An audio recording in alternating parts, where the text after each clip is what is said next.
Hello বন্ধুরা, আজকে field marshal Manekshaw স্যারের আমি একটা পোর্ট্রেট আঁকার চেষ্টা করছি। তো প্রথমে আমি আউটলাইনটা এঁকে নিচ্ছি, যথারীতি চেষ্টা করছি যেমন পারা যায়।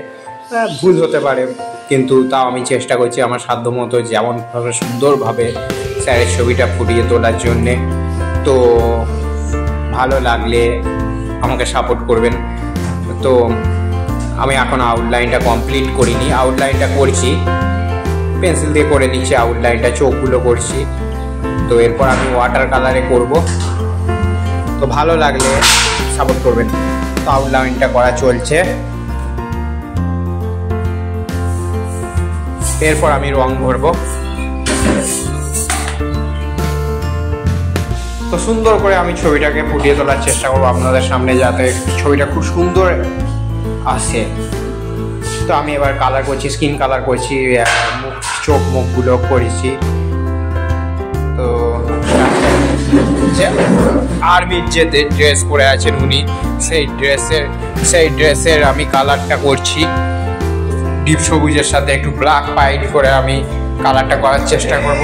তো আর্মির ড্রেসটা আমি সুন্দর করে ফুটিয়ে তুলবো, যে মানেকশ স্যারের ছবিটা যাতে সুন্দরভাবে ফুটে ওঠে, আমি সেইভাবে চেষ্টা করছি। তো ঠোঁটটা করছি আমি, আর ব্যাকগ্রাউন্ডে আমি একটু একটু করে স্কিনের উপর ব্রাউন কালারের টেক্সচার দিচ্ছি, ঠোঁটটা রেড করছি, চোখগুলো ব্রাউন করছি। তো সুন্দরভাবে আস্তে আস্তে ফুটে উঠছে। এটা একটু ইয়ং বয়সের স্যারের, যে ইয়ং বয়স সেই সময়কার ছবি, তো অল্প বয়সের ছবি। ওনার জীবনী নিয়ে শ্যাম বাহাদুর বলে একটা সিনেমা, হিন্দি সিনেমাও হয়ে গেছে, ভিকি কৌশল যেখানে অভিনয় করেছে, অ্যাওয়ার্ডও পেয়েছেন উনি। তো সেরকম একজন পার্সোনালিটির মানুষকে নিয়ে মানুষের ছবি আমি আঁকতে পেরে নিজেকে ধন্য মনে করছি। তো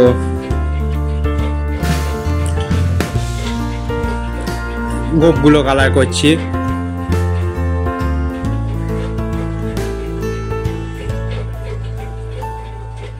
চোখটা করলাম। তো আমার যতটা সম্ভব চেষ্টা করছি যাতে সুন্দরভাবে ফুটে ওঠে ছবিটা।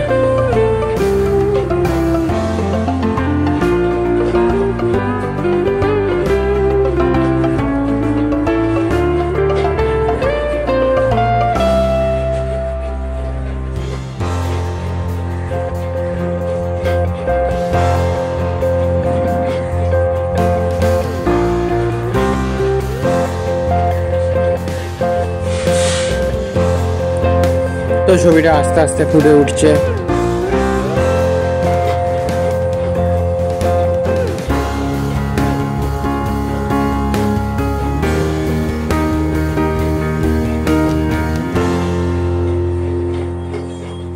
এবার আমি যে রিবিনগুলো আছে সেইগুলোকে কালার করছি।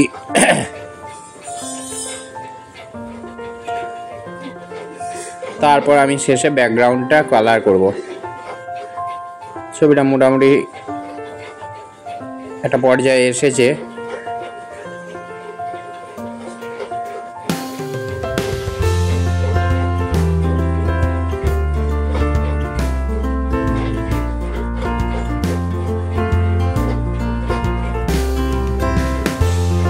তো এবার ব্যাকগ্রাউন্ড আমি একটা পতাকা টেক্সচার দিচ্ছি, যেহেতু তিনি একজন সৈনিক, তাই তো ফিল্ড মার্শাল, তো আমি একটা পতাকা টেক্সচার ব্যাকগ্রাউন্ডে দেওয়ার চেষ্টা করছি যাতে ছবিটাকে খুব সুন্দর লাগে।